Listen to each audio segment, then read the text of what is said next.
Hytale just dropped a new blog post on World Generation V2 with over 5 minutes of new footage and lots of new images, and it even includes surprises like this giant whale? There is a lot of detail, but if you actually read it, this is one of the most important blog posts they've published in years. This isn't just about nicer terrain or better biomes, it's about how Hytale plans to build its worlds going forward, how players and creators will interact with them, and why the world you play at launch isn't the final version of Orbis. There's a lot to unpack here, so let's go through the blog properly and break down what they're actually saying and what it means for playing Hytale. Before we do, it was recently confirmed that Hytale will have Mac and Linux support on launch, which is great news for many users considering we are less than a week away from early access. This blog post is written by Dan, Hytale's World Generation engineer, alongside Amber, one of their leading designers, so you're getting both the technical and design perspectives. The first big thing they lay out is that Hytale currently has two different world generators. The original one, V1, ran from 2016 to 2020. It was essentially a prototype generator, good enough to ship content with, but it started hitting limits as the game grew more complex. V2 started development in 2021. Its entire purpose is to remove those limitations and support Hytale's bigger, long-term design goals, and eventually it's meant to completely replace V1. The key part is that Hytale's early access will launch exploration mode using V1 because that content is already built and ready, but at the same time they're actively building Orbis using this new V2 version. Their plan is that players will start on V1 worlds, but over time they'll be able to visit V2 fragments through gateways, basically controlled previews of Orbis essentially, before V2 becomes the main world generator. We then reach the first video, the Tiger Biome Showcase, as an explorer ventures into the new world of Orbis. We are in a deep valley surrounded by tall mountains and trees. The atmosphere is amazing and we get to see the power of World Gen V2 in action. The explorer walks across a naturally occurring log bridge connecting the two shores together before a short cutscene begins where the camera shows the vast mountainside and winding river.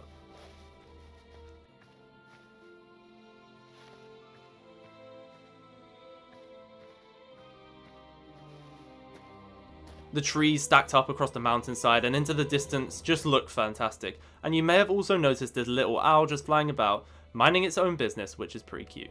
After that, the blog shifts into their philosophy behind World Gen V2 and how it supports intentional design. We get a look at an erosion effect between the river and the forest biomes, and I have to say this is looking fantastic and so atmospheric. We can see where it drops off and blends between the two biomes. And looking closer, we do get a glimpse at some wild moose, naturally occurring ore, and a bear. They describe Hytale's world as both curated and procedural. In practice, that means the world is still procedurally generated, but with heavy designer control layered on top. And they're tying this directly to gameplay goals like better resource balance and guiding players towards meaningful content instead of pure randomness. One of the core systems they highlight is pattern scanning. Instead of placing props randomly, the generator can look for specific contexts, like two riverbanks for a bridge, like this log bridge here, and the one in the previous clip, or sheltered spaces for certain plants like these glowing mushrooms. This leads into one of the most interesting ideas in the post: heuristics.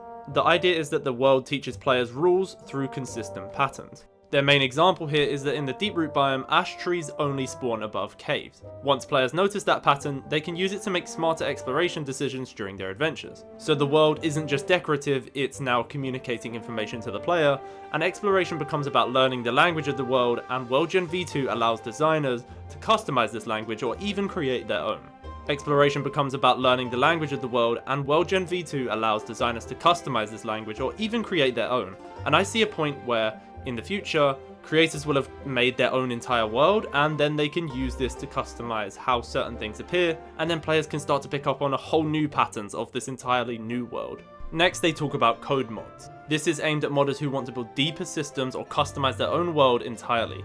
World generation features can be implemented as modular components that plug into the same node editor and systems used by the base game. These systems are automatically multi-threaded and can read surrounding world context, which makes them much more powerful than simple terrain tweaks. This means that modders will be able to extend how world generation itself works and even implement other mods into world generation. This could include custom structures, materials, and more. I really can't wait to hear more about this, as we could get to a point where modders are creating an entirely custom version of the world, and there are specific world engineers who solely focus on customizing world generation.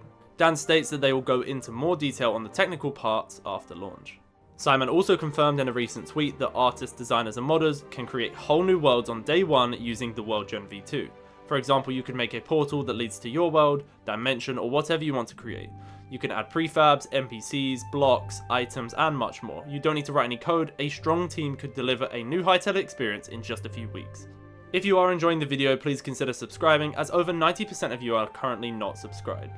As mentioned, creators don't need to know how to code. V2 can be edited directly using a visual node editor, and one of the biggest quality of life improvements is that the world can live reload in-game while you're editing it, which massively speeds up iteration during development. This clip shows someone editing this biome to include a big cliff. Biomes can control their own terrain shape and blend seamlessly into neighbouring biomes.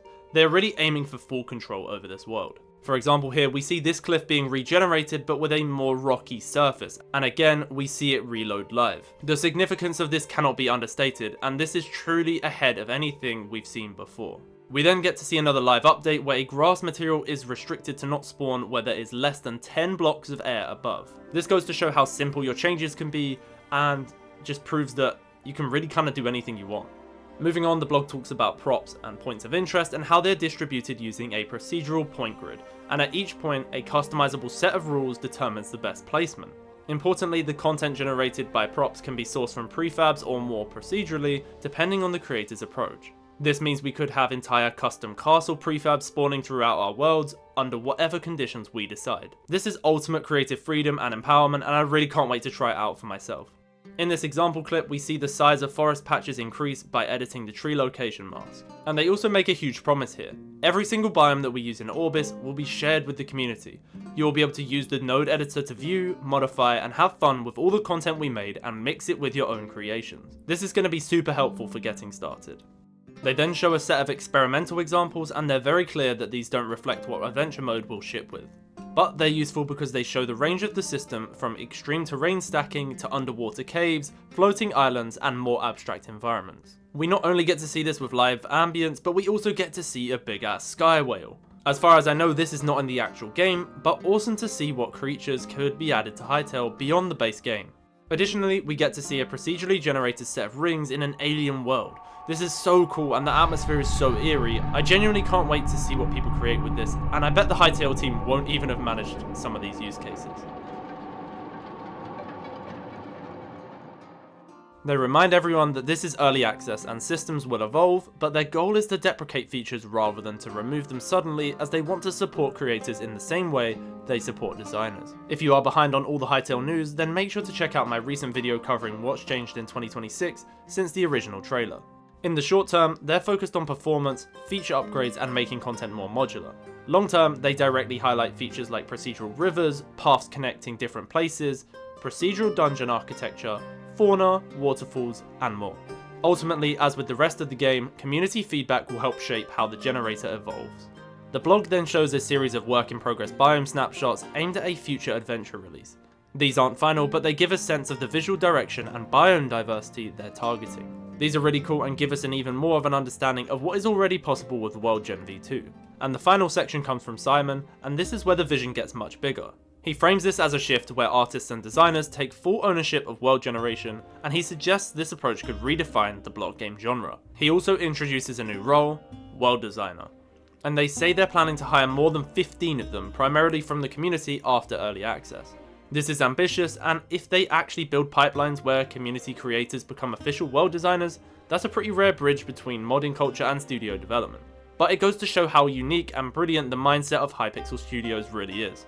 He also restates that Hytale's vision is to feel carefully handcrafted while remaining infinitely procedural, with design always serving gameplay first. He then widens scope by revealing their plans to explore alternate worlds, dimensions, and entirely different spaces.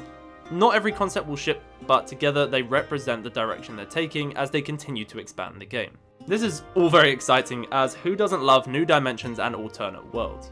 Simon ends by saying Orbis is just the beginning of an amazing journey. Wow, what a blog post. I know this was a highly anticipated blog post for a while, but damn, they delivered. This level of control and power is going to create infinite possibilities for creators, and I can't wait to see what amazing things will happen. With less than a week to go now until early access, if you weren't already excited for Hytale, I'm sure you are now. I'm going to be creating Hytale content throughout 2026, so I'd appreciate your support by liking the video.